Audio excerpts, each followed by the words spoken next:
História de um professor que ele sofre um acidente. O sonho dele era se dedicar à música. Ele sofre um acidente e ele então é enviado para um outro mundo chamado Grande Antes. Lá ele vai ter algumas experiências com almas não encarnadas e ele então volta para a Terra, agora no corpo do gato, e uma das almas volta no corpo dele. Isso daqui está ensinando claramente a imortalidade da alma, que é uma distorção de enredo.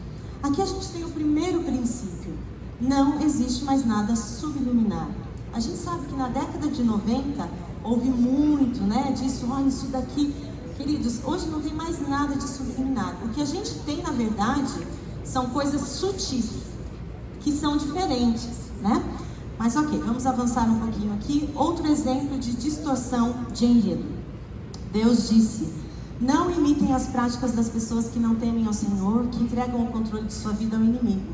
Não se envolvam com magia, bruxaria, feitiçaria. Isso daqui claramente está explícito no roteiro, na palavra de Deus. Mas o que tem acontecido? A gente tem se acostumado, e acabamos achando que não tem nada demais. No mundo da criança ela precisa, de um pouco de magia. Queridos, o que as crianças precisam é de ludicidade, coisas que despertem a imaginação, a criatividade. A magia, ela é claramente descrita na Bíblia como algo contrário ao plano de Deus. A magia, muitas vezes, ela é apresentada, inclusive, como uma contrafação, uma falsificação para os milagres de Deus. E como que a gente percebe isso? Como que a criança está absorvendo isso? Se ela tem um objeto mágico lá na mão, uma varinha, uau, ela faz tudo. A gente sabe do papel de objetos que foram usados por Deus para realizar milagres, mas apenas para mostrar o poder dele, e que aqueles seres humanos deveriam confiar no poder de Deus, e não estava no objeto que eles estavam segurando. Mas vamos ali, A magia, ela é bonita, ela tem cores, ela resolve. Como que as crianças estão absorvendo isso? E assim, esse conceito vai sendo ali absorvido e a gente não vai se dando conta.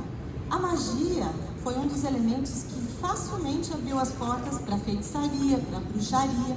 Aqui apenas um exemplo, para vocês. Fim ali da década de 90 e 97, quando esse personagem foi criado, e hoje a gente fala, há estudos já mostrando que nós temos a geração Harry Potter, uma geração que cresceu com esse personagem, porque foi assim, cada livro ele se tornava um ano mais velho, cada vez os conceitos de bruxaria e feitiçaria eram mais aprofundados, e como isso foi preparando o caminho para hoje, coisas como essa série, WandaVision. Não sei se vocês têm noção do que se trata essa série, mas é a história da feiticeira Escarlate, que era vilã, depois se torna heroína, e milhões de pessoas, assistindo.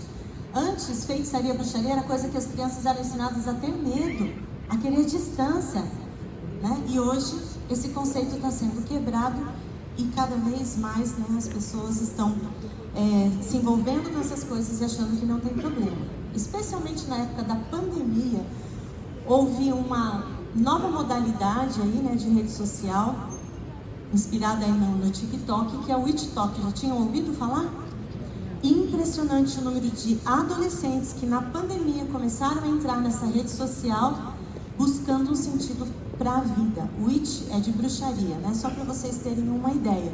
Aqui o símbolo, o pentagrama, ali com o círculo, é o símbolo da Wicca, onde vocês virem esse símbolo está ligado, à bruxaria. E aqui mais um terceiro exemplo de distorção de enredo. Deus diz em sua palavra: não apaguem o espírito, não desprezem as profecias, mas ponham à prova tudo o que é dito e fiquem com o que é bom. Mantenham-se afastados de toda forma de mal. Como eu lido muito com adolescentes, é muito comum eles chegarem e falar assim: mas me mostra na Bíblia, onde que está escrito que eu não posso assistir isso? Onde está escrito na Bíblia que eu não posso ler tal coisa? E esse é um dos textos, a gente poderia citar vários, mas esse é um dos textos mais simples de você mostrar para eles onde está escrito na Bíblia. Mantenham-se afastados de toda forma de mal. E a Bíblia nos dá as orientações, sobre isso. Aqui, apenas um exemplo para vocês entenderem. Os contos de fadas, que são um gênero literário, eles, assim também, eu posso dizer assim, eles conquistaram gerações, Talvez muitos de vocês que estão aqui, como eu, tenham sido exatamente daquela época, né? Das histórias ali dos contos de fadas que apresentavam o bem, o mal, e talvez como eu, né? Porque hoje meus filhos já são jovens, vocês tenham pensado assim, isso daqui não tem nada demais. É a história do grande conflito sendo contada de uma forma didática. O bem vence, no fim o mal vai receber aquilo que ele merece, e tá tudo certo, é fácil. Queridos, isso foi um engano, uma isca pra gente. Sabe por quê? Porque essas histórias elas já estavam recheadas de magia, de feitiços ali, de coisas que a gente não se deu conta. E hoje elas estão sendo recontadas, é o que a gente chama em literatura de releituras. E agora, o que aconteceu com aqueles personagens? Eles ganharam protagonismo. E os vilões são agora os protagonistas dessas histórias. Aqui só um exemplo para vocês, e já quero deixar claro, porque eu sei que essa pergunta passa pela mente de vocês que estão assistindo.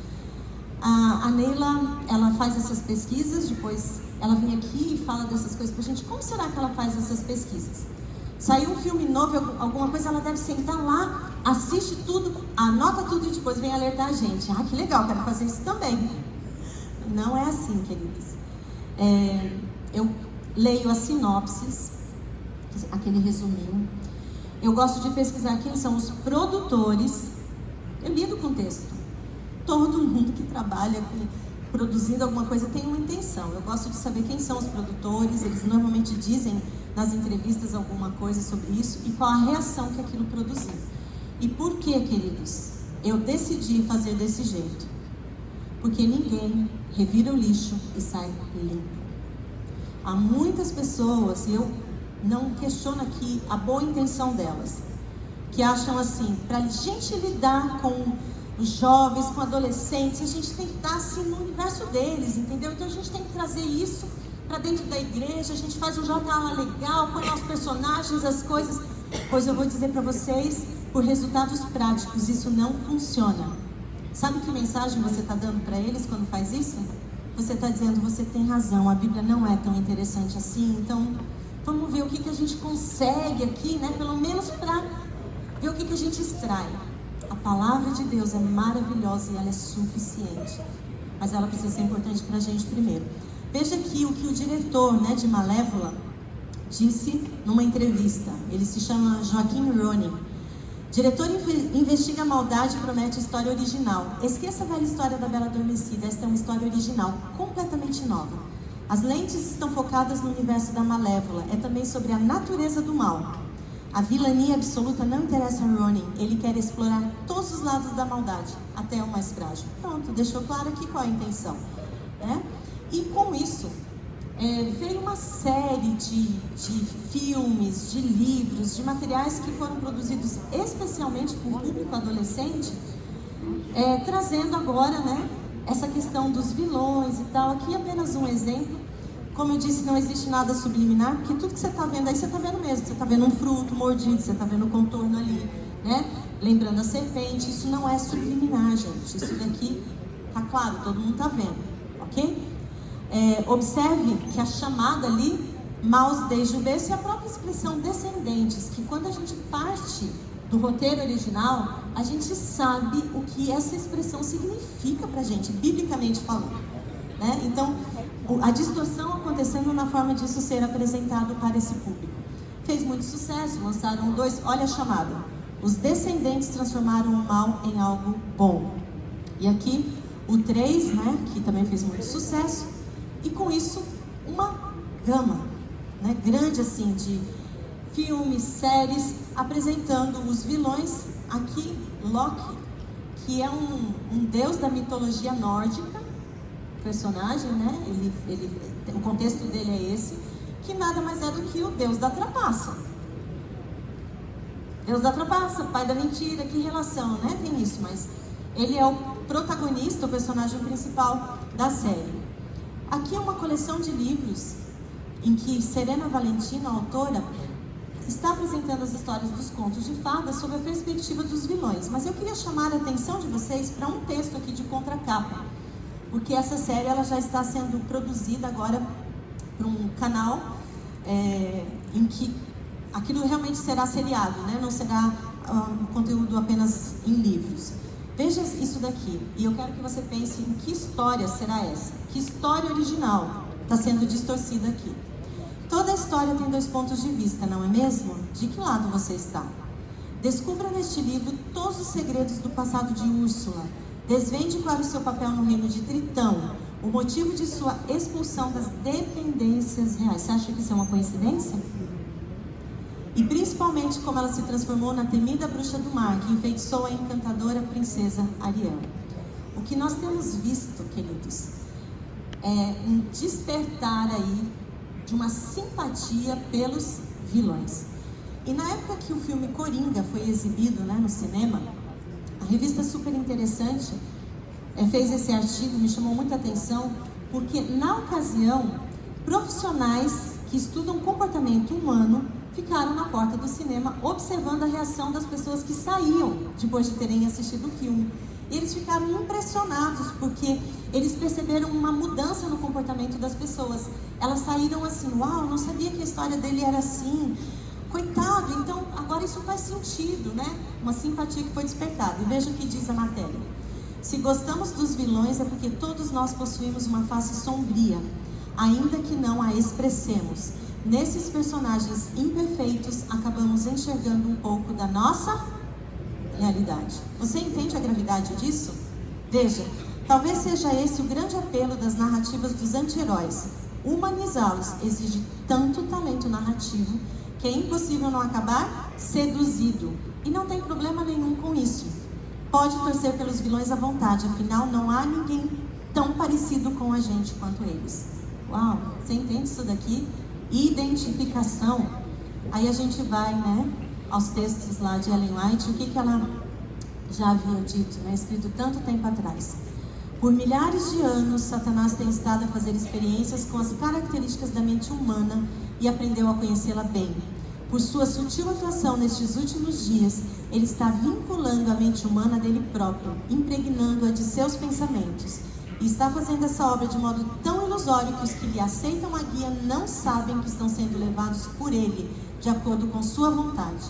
O grande enganador espera confundir a mente dos homens e mulheres de tal maneira que não seja ouvida nenhuma outra voz, senão a dele. Muito sério isso, Aqui a gente tem então o segundo princípio: o mal está conquistando a simpatia das novas gerações. Toda obra, não importa qual ela seja, ela vai revelar quais são os pensamentos, crenças, convicções e caráter de quem produz, ok? Aqui está uma frase de Scott Meyer, que é um ex-cinegrafista de Hollywood, que ele hoje tem um ministério muito interessante chamado Little Light, e ele disse o seguinte: desenhos, filmes, séries, programas de TV são como? Sermões. Eles nos ensinam coisas sobre a vida. O problema aqui está nesses meios? Não. Que isso fique bem claro. Nós usamos esses meios. E o Evangelho está sendo levado por esses meios, todos eles ali. Desenhos, filmes, séries, programas de TV, tudo isso está ajudando a levar a mensagem do Evangelho. Onde está o problema? No conteúdo. Porque isso está